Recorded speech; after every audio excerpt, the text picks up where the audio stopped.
Hello friends, मैं अजय कुमार पाल आज आप सभी लोगों को पीजीटी और टीजीटी इकोनॉमिक्स का जो सिलेबस है उसके बारे में आप लोगों से डिस्कस करना चाहते हैं। अब जब हम माइक्रो इकोनॉमिक्स पढ़ते हैं तो आप सभी लोग जानते हैं कि जो हमारे क्लासिकल इकोनॉमिक्स थे उन्होंने जो होल इकोनॉमी थी उसको डिमांड एंड सप्लाई पर एग्जिस्ट किया।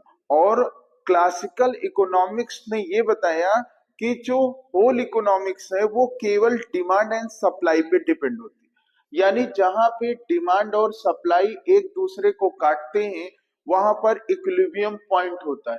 और यहीं पर क्लासिकल इकोनॉमिक्स ने ये भी कहा कि इकोनॉमी में फुल एम्प्लॉयमेंट होता है। लेकिन जब 1929 में वर्ल्ड इकोनॉमिक रिसेशन आता है तो उस दौरान यानी 1929 में जब इकोनॉमिक रिसेशन आता है तो ये जो क्लासिकल इकोनॉमिक्स थे इनकी थ्योरी फेल हो जाती है। और जब थ्योरी फेल होती है तो जन्म होता है कीन्स का। और उन्होंने जो लिखा, उन्होंने मैक्रो इकोनॉमिक्स में हम केवल कीन्स के बारे में ही पूरी की पूरी होल इकोनॉमिक्स जो मैक्रो इकोनॉमिक्स है उसमें केवल कीन्स के बारे में ही पढ़ते हैं।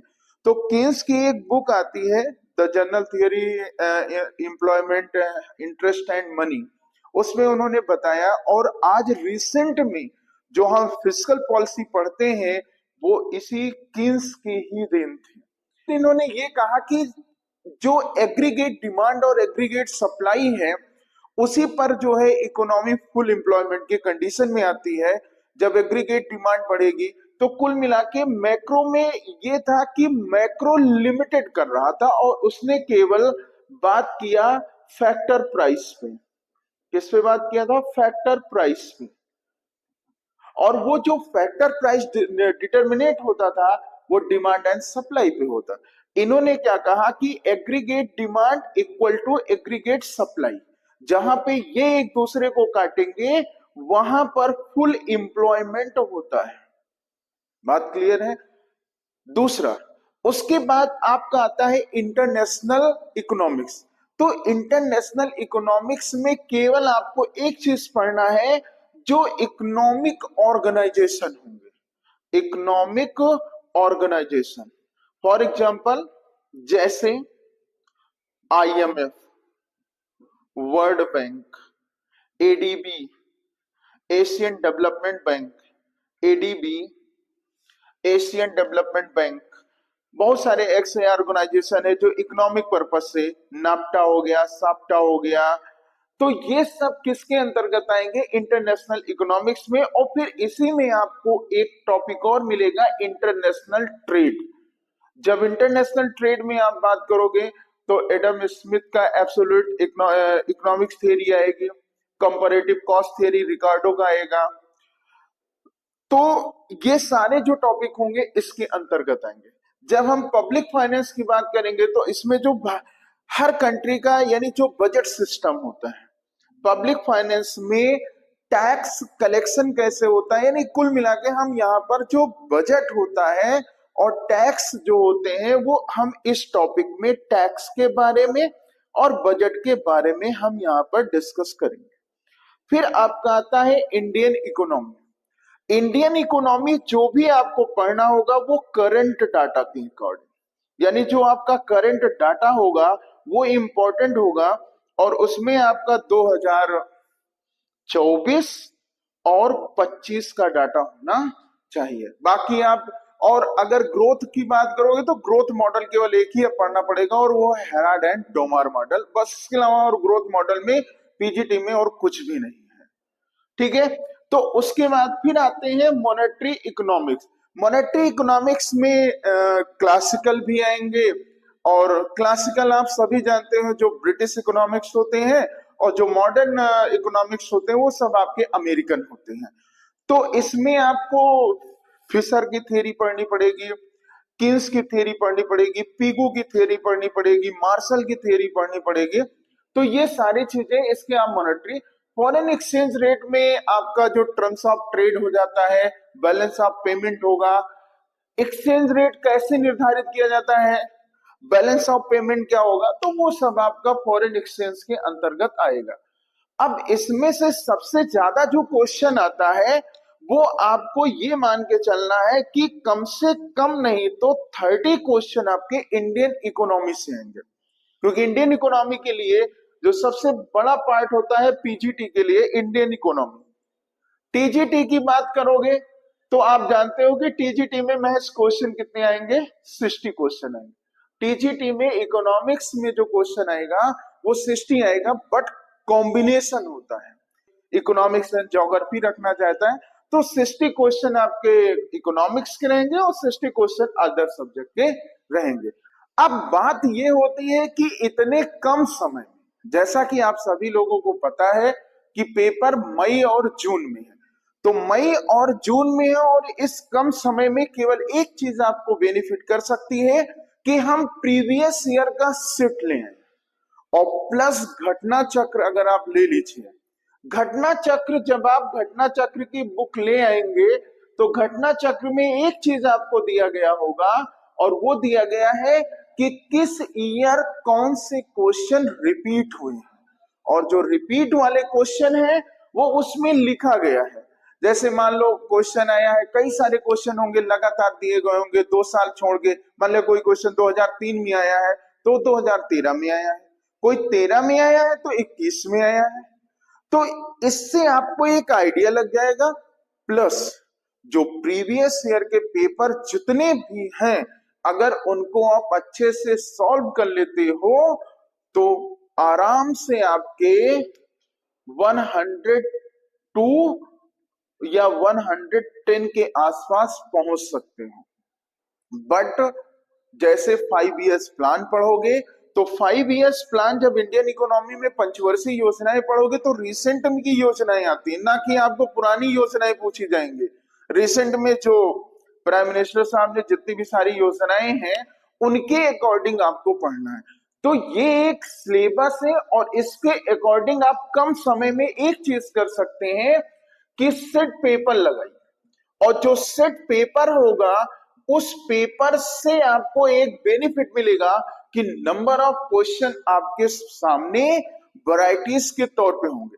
अगर आपका टॉपिक क्लियर नहीं है तो इकोनॉमिक्स में एक काम होता है कि टॉपिक बेस्ड क्वेश्चन होते हैं। अगर आपका टॉपिक क्लियर है, जैसे मान लो आपने पढ़ लिया इंटरनेशनल ट्रेड पढ़ा, इंटरनेशनल ट्रेड में हिक्स की भी थ्योरी पढ़ा, हायक की पढ़ा, हाइडे की भी पढ़ लिया, सैमुअल्सन की थ्योरी पढ़ लिया, तो ये सब थ्योरी पढ़ते हो तो जब तक कि कॉन्सेप्ट क्लियर नहीं होगा तब तक आप क्वेश्चन नहीं कर सकते हो। लेकिन अब इतना टाइम नहीं है कि हम कॉन्सेप्ट क्लियर करें, तो कॉन्सेप्ट क्लियर ना हो उसके पहले आपको एक काम करना पड़ेगा कि प्रीवियस ईयर का सेट उठाइए, टॉपिक डिसाइड कर लीजिए, इस टॉपिक से ये क्वेश्चन आ रहे हैं, इतने क्वेश्चन हैं। और अगर आप घटना चक्र की बुक लेते हो तो उसमें एक चीज है कि जो भी क्वेश्चन दिया गया है उसके सलूशन सहित दिए गए, तो आप इस बुक, कॉमन एरर कम है, एरर कम है घटना चक्र में। बाकी बहुत सारे लोग यूथ की बुक लेते हैं, तो मेरा जहां तक मानना है कि यूथ में बहुत ज्यादा एरर होती है, एक ही क्वेश्चन को कई तरीके से आंसर बताया जाता है। वो बुक प्रिफर करिए जिसमें कम एरर हो, या फिर आपका कॉन्सेप्ट क्या होना चाहिए, क्लियर होना चाहिए। मेरे हिसाब से तो आप घटना चक्र ले लीजिए, घटना चक्र के साथ साथ प्रीवियस ईयर का पेपर ले लीजिए और मॉडल टेस्ट पेपर लाइए और लगाइए। पहले आप घटना चक्र को पूरी तरीके से रीड आउट कर लीजिए, हर क्वेश्चन समझ लीजिए, फिर उसके बाद अगर आप प्रीवियस ईयर लगा लो और फिर मॉडल टेस्ट पेपर अगर आप सॉल्व करना शुरू कर दिए हैं तो आप जो है एक चीज में आगे होंगे कि कोई बहुत पढ़ता है और कोई क्वेश्चन पे डिपेंड होता है, तो दोनों में फर्क होता है। फर्क इस बात का होता है कि कॉन्सेप्ट अगर क्लियर है तो जितने टाइप के क्वेश्चन बनाए जाएंगे वो हम कर ले जाएंगे, लेकिन अगर कॉन्सेप्ट में प्रॉब्लम हो रही है तो फिर आपको मेहनत करनी पड़ेगी कि प्रीवियस ईयर को आप टच करिए, कौन सा क्वेश्चन कितनी बार रिपीट हुआ और कितने वर्षों में रिपीट हुआ और किस टॉपिक से सबसे ज्यादा क्वेश्चन आ रहे हैं उसके हिसाब से आप इंडियन इकोनॉमी हमने 30 क्वेश्चन बता दिया, इसका मतलब आपका 90 पेपर 90 में यानी लगभग 95 में पीजीटी में ये पूरा का पूरा रहेगा, लेकिन 30 क्वेश्चन ये आप माइक्रो से हमें लगता है माइक्रो इकोनॉमिक्स से मुश्किल से 15 क्वेश्चन आते हैं, इससे हमारा जो है लगभग 20 उसके आसपास क्वेश्चन रहते हैं। अप्रोक्सीमेशन में बता रहे हैं कि इसी हिसाब से तैयारी होती है। तो आपके सामने सिलेबस है और इसके अकॉर्डिंग तैयारी करिए। बस केवल एक काम करिए, एक बुक ले आइए घटना चक्र की, और घटना चक्र की बुक लाने के बाद आप एक प्रीवियस ईयर सेट ले आइए और मॉडल टेस्ट लगाइए, आराम से निकल सकता है। केवल हम कम समय में ये तैयारी कर सकते हैं। और अगर कोई कॉन्सेप्ट पढ़ना चाहता है, किसी भी टॉपिक में कोई प्रॉब्लम है, तो आप इस चैनल पे जाइए और सर का नंबर होगा और उस पर आप बात कर सकते हैं। टेक्स्ट बुक में अगर आपके पास क्या नाम है एमएल झिंगन हो, एमएल झिंगन की बुक हमें लगता है सबसे बेस्ट होती है, चाहे वो हिंदी मीडियम का हो या इंग्लिश मीडियम का। अगर मैक्रो के लिए माइक्रो के लिए एमएल झिंगन ले लीजिए और मैक्रो के लिए भी ले लीजिए। इंडियन इकोनॉमी इसलिए हम ये कहते हैं कि अगर एचएल आहूजा की मिल जाए तो सबसे बढ़िया है।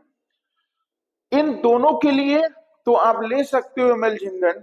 इंटरनेशनल के लिए एमएल सेट की आती है, इंटरनेशनल इकोनॉमिक्स के लिए एमएल सेट है, उनको ले सकते हो। इंडियन इकोनॉमी के लिए एचएल आहूजा सबसे बेस्ट होंगे, लेकिन आप खरीदने के पहले अब इतना तो हमें नहीं भाई ये टाइम है कि आप एचएल आहूजा पढ़ सकते, लेकिन अगर कम समय में आप तैयारी करना चाहते हैं तो अगर नहीं लेंगे तो आप प्रीवियस ईयर का सेट उठाइए और इधर बीच 2-3 सालों की जो योजनाएं चल रही हैं उन पे आप तैयारी कर लीजिए, आराम से हो जाएगा। पब्लिक फाइनेंस के लिए मिश्रा करके हैं, उनकी एक बुक अलग आती है। तो अगर सबकी अगर आप बुक खरीदना चाहते हो तो खरीद सकते हो, लेकिन अगर मान लीजिए पेपर आपका मई में है तो मेरे हिसाब से तो आप यही कर सकते हो कि अगर ये बुक आपके पास है तो ठीक है, वरना आप इतना तैयारी किए होंगे तो मेरे हिसाब से आप केवल घटना चक्र परचेज कर लीजिएगा, बाकी इन किताबों को ना लीजिए, तब भी आपका इस घटना चक्र से तैयारी हो सकती है। और प्रीवियस ईयर लगा लीजिए, बस इसके अलावा और कुछ नहीं है। मार्च अप्रैल मई में पहला पेपर है, दूसरा पेपर जून में है, तो इसके कम समय के लिए है। बाकी अगर आप तैयारी करना चाहते हैं तो एमएल झिंगन की मैक्रो और माइक्रो दोनों ले लीजिए। इंटरनेशनल के लिए एमएल सेट की बुक आती है, उसको परचेज कर लीजिए। पब्लिक फाइनेंस करके एक मिश्रा करके बुक है, लखनऊ यूनिवर्सिटी में है, वहां से आती है, उनके ले लीजिए। इंडियन इकोनॉमी के लिए एचएल आहूजा बहुत है। अब अगर आप ये बुक पढ़ने का टाइम नहीं है, केवल एक चीज है, अगर आप टेस्ट सीरीज परचेज कर ले कम समय में, अगर टेस्ट सीरीज ले लो, जब टेस्ट आप सीरीज लोगे तो टेस्ट सीरीज से ये होगा कि आपके पास क्वेश्चन होगा, टाइम लिमिट होगी, उस क्वेश्चन को जब सॉल्व करोगे तो उससे एक और आपकी एक्यूरेसी आएगी। तो मेरे हिसाब से तो टेस्ट सीरीज बहुत जरूरी है। अगर आप टेस्ट सीरीज ले लेते हैं तो बहुत अच्छी बात है। जरूरी हुआ तो टेस्ट सीरीज शुरू की जाएगी और उस टेस्ट सीरीज से आप कर सकते हो। और अगर आप कमेंट में जाके आप वहां मैसेज कर दीजिएगा, अगर किसी टॉपिक में आपको कोई प्रॉब्लम होगी तो वो प्रॉब्लम हम सॉर्ट आउट कर देंगे, एक वीडियो डाल देंगे, आपको वो चीज समझ में आ जाएगी। ठीक है, ओके, धन्यवाद, नमस्कार।